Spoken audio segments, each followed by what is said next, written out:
Communism is sputtering out in Moscow just as the long Russian winter begins. The red flag of Soviet communism still flew last weekend, but it flew over a country that no longer exists. In 1991, the Soviet Union was dissolved. After butting heads with the United States for over 4 decades in proxy wars and crises around the globe, the communist state had found itself besieged by a mixture of economic stagnation and social unrest, and decided that a brighter future awaited it as a democratic nation. It was a quiet end to a conflict many had believed for years was going to culminate in a nuclear tempest that would have torn the world asunder. But what if history had gone differently? What if the Soviet Union had refused to go quietly into the night and made one last-ditch attempt to conquer the rest of the world on the eve of its demise? This was the premise of World in Conflict, a real-time strategy game conceived by Swedish developer Massive Entertainment. World in Conflict tasked players with defending the United States and Europe from a surprise Soviet invasion in 1989. Compared to the likes of Command and Conquer, which had depicted the Cold War turned hot with a high degree of fantasy in years prior, Massive's strategy title offered a largely grounded experience, one that depicted its combatants with enough realism to make their plights feel genuinely sympathetic. Yet where it truly set itself apart from its competitors was its gameplay, which mixed together tried and true real-time strategy mechanics with some of the most distinctive elements of shooters like Battlefield to spectacular effect. So much so that die-hard fans would continue to steadfastly support it well after its creators and its original online infrastructure would move on. This is the history of World in Conflict.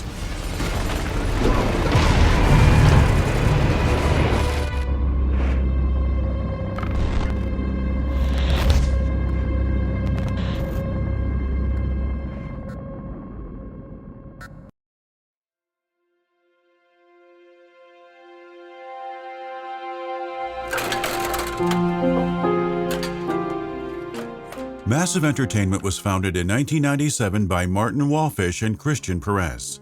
An avid gamer since the days of the Commodore 64, Wallfish had become enraptured by classic real-time strategy games like Warcraft II and Command & Conquer, and desired to make them work within fully three-dimensional environments. He wanted to move their cameras downwards so that he could observe his armies up close, and use this new perspective to make their gameplay more action-oriented and distinct. 3 years of hard work and experimentation later, and Massive would release Ground Control, a futuristic strategy game that fulfilled Wallfish's ambitions and then some. In addition to letting players view their troops from whatever angle they preferred, Ground Control featured zero resource management or base building mechanics. Instead, it let players select whatever units they wanted to bring with them into battle, and then lock them into their selection for the remainder of whatever battle they'd embarked on. No reinforcements or tank rushing were permitted. Every conflict in the game had to be solved using whatever affordances one's choice of units offered, and pure tactical stratagem. Critics loved it, and for a brief period of time, Massive's employees were the proudest they'd ever felt in their careers. Once the dust surrounding its release settled, however, it became apparent that their freshman effort hadn't sold nearly enough to sustain them long-term. Heartbreak and difficult times followed, but in the end, Massive was able to avoid bankruptcy after Vivendi, which had previously helped publish the first Ground Control, agreed to acquire the studio and greenlight a sequel. Aware that audiences had likely been deterred from picking up the first game because of how different of an experience it was, Massive decided that said sequel needed to be more tempered. Instead of marching exclusively to the beat of its own drum, its next game would attempt to marry the core of what made its predecessor tick, with more traditional real-time strategy game elements and appeal to a slightly broader audience. One thing led to another, and in 2004, Massive would release Ground Control 2: Operation Exodus. Like the first Ground Control, Operation Exodus emphasized tactical play over managing economies or bases, but now offered a resource system, as well as the ability to call upon more units. Unfortunately, while most critics agreed that all of this made for another quality experience, reviews on the whole were slightly more tepid, and its sales were not much stronger than what its predecessor had achieved. In an interview with Rock Paper Shotgun in 2008, Even Wallfish himself would state that while everyone involved was proud of what they'd accomplished with the sequel, he ultimately felt that the original ground control had turned out the better of the two. Enemy attacking Commander PC. Eager to prove that their best work yet was ahead of them, Massive's employees began hashing out what their next project would be as 2004 drew to a close, conceiving a host of promising gameplay concepts and prototypes in a short amount of time. It was during this period that the earliest prototype of what would eventually become World in Conflict took form. In a 2008 postmortem on IGN, Wallfish and production manager Peter Sido would recount how the prototype consisted solely of a desert with a single tree at its center, and a tank that could tip the tree over if it drove close enough. It wasn't particularly exciting, but it quickly became apparent that it was the one to go with. After working deeply within the realm of real-time strategy for the past few years, the team wanted to work on a genre of game that they were already comfortable with. And once they began rigorously experimenting to see how they could make their chosen project's gameplay stand out from the competition, a host of innovative ideas inspired by first-person shooters revealed themselves. The game's respawn-like functionality was one of these ideas. The team knew early on that it wanted to follow in ground control's footsteps and not allow players to build up an unlimited army of resources and units that they could use to smother their enemies. They wanted to provide an experience that would test one's tactical fortitude, but they also wanted to provide an experience that was accessible, that was as easy to pick up and play as a first-person shooter. Then it hit them. What if players were given a predetermined amount of reinforcement points at the beginning of each battle with which to purchase new units? And what if each unit refunded the amount of points it had cost upon death, allowing players to effectively respawn new units over time in the same way one respawned in first-person shooters like Battlefield? This breakthrough made Massive feel like it was onto something unique, and soon resulted in it stumbling upon its next major idea: roles. When playing online, the studio wanted to allow players to form teams and battle for dominance amongst each other using however much strategy they wanted, as well as be able to drop in and out of matches at their leisure. After numerous tests and discussions, however, it became apparent that they needed to implement something that would allow players to more easily distinguish between each other within this potential chaos, as well as be able to synergize more easily with one another. And so, the team took another page from Battlefield's playbook and decided that players would be required to choose from one of four roles: infantry, air, support, and armor, that would give each access to an exclusive selection of units in multiplayer. A player occupying an infantry role, for example, would only have access to infantry units and light vehicles, while a player occupying an armor role would only have access to armored transport vehicles and tanks. Once these ideas fell into place, the rest of the project shaped up quickly for the most part. Developing the technology that would support all of these various features presented its own host of problems, and Massive as a company would experience its share of growing pains as it bulked up its staff throughout development. But as a whole, the project proved one of the smoothest and freest that Massive's employees had ever experienced, with Vivendi rarely intervening or attempting to coerce the team into making decisions they weren't interested in. The only major time that the publisher piped up during the project was in the summer of 2006, when it suggested Massive increase the scope of the game's single-player campaign. Up until this point, the studio had conceived World in Conflict as being a largely multiplayer-centric experience. It had chosen to set the entire game's proceedings in a 1980s Cold War-turned-hot scenario because it felt that the latter would be more easily relatable and interesting than the ground control game's science fiction, but didn't have any grandiose plans on how it was going to use this setting in the game's single-player.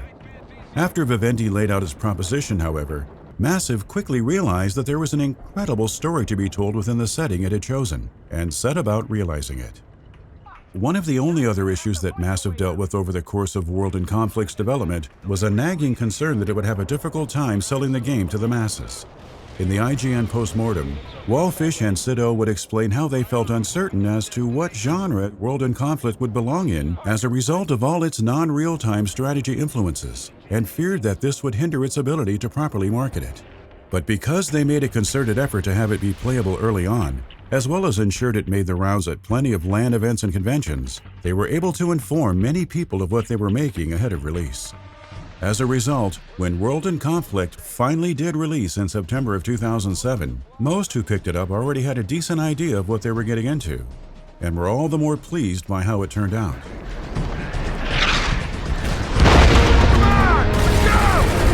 Target tank, 11 o'clock! Identified! Symbol up! Fire! On the way!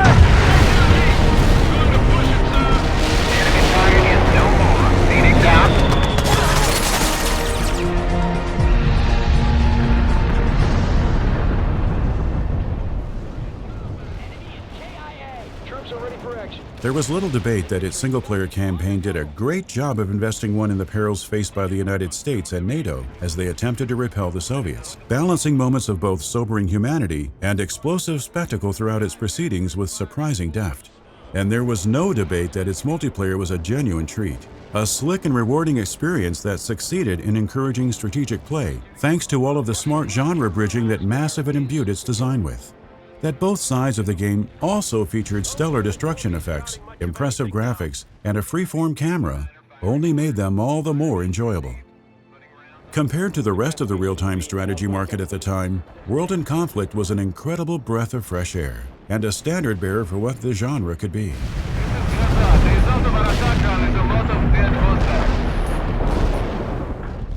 Over the next few months, Massive would shift most of its attention towards preparing and promoting World in Conflict's Xbox 360 and PlayStation 3 ports.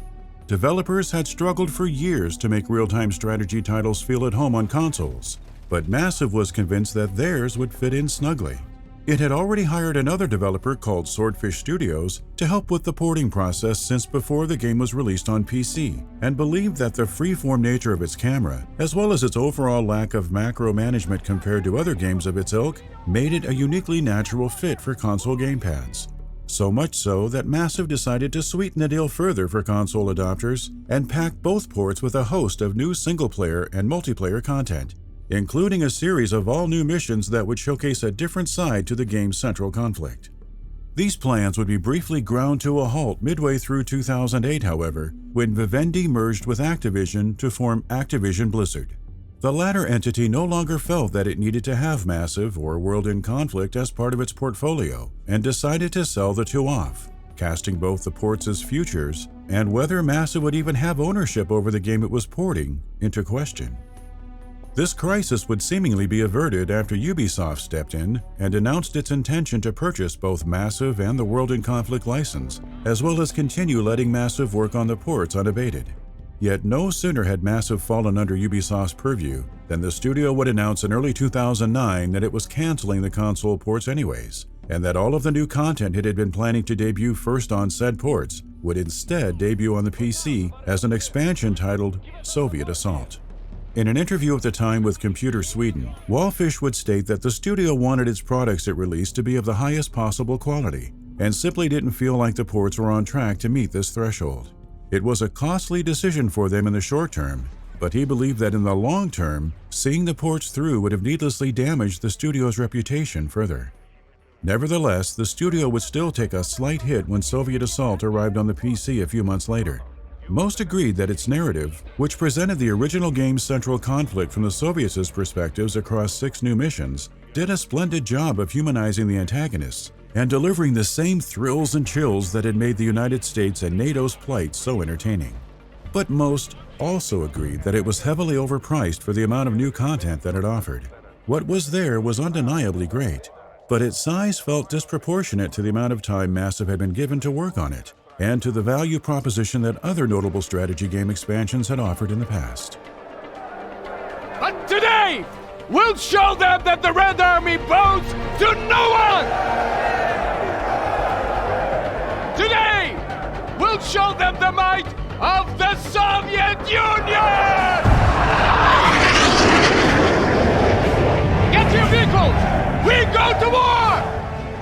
In the years following Soviet Assault, World in Conflict's future would largely fall into the hands of its community, which would do its best to keep its servers active and its gameplay fresh with mods and add-ons.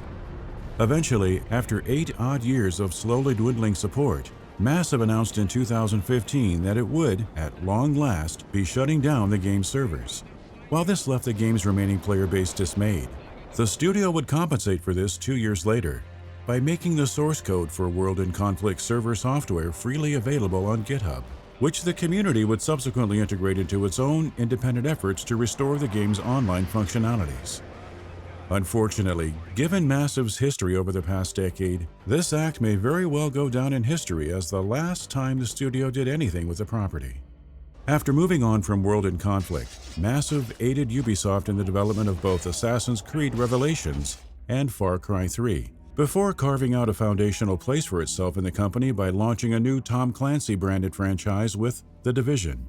In addition, the engine that Massive originally developed to power the division, the Snowdrop engine, has been used repeatedly in recent years to develop several other high-profile Ubisoft projects, such as Starlink, Battle for Atlas, as well as Mario plus Rabbids, and will likely continue to be used in this fashion for some time to come. To say that Massive is currently busy is an understatement. It's significantly helping redefine Ubisoft's current identity as a publisher, as well as providing much of the technological framework on which that identity is being built. Even if both Ubisoft and Massive mutually agreed that a sequel to World in Conflict was in order, it's anyone's guess when the latter would be able to find the time to develop it. As a result, World in Conflict will likely continue to stand by itself and the contributions of its remaining community for the foreseeable future.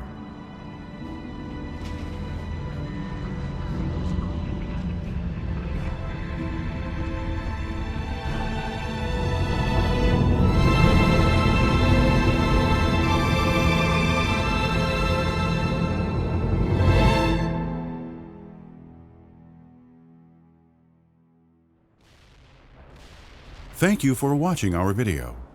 Our documentaries are crowdfunded and made possible by your continued support for us. We'd like to thank by name the generous patrons who have pledged to our highest reward tier. Caleb Shishkevich, emumovies.com, Jefferson Dos Santos Oliveira, Maktoum Saeed Al Maktoum, Timur Turisbekov. If you enjoy our content, please consider subscribing to our channel and joining us on Patreon. Thank you.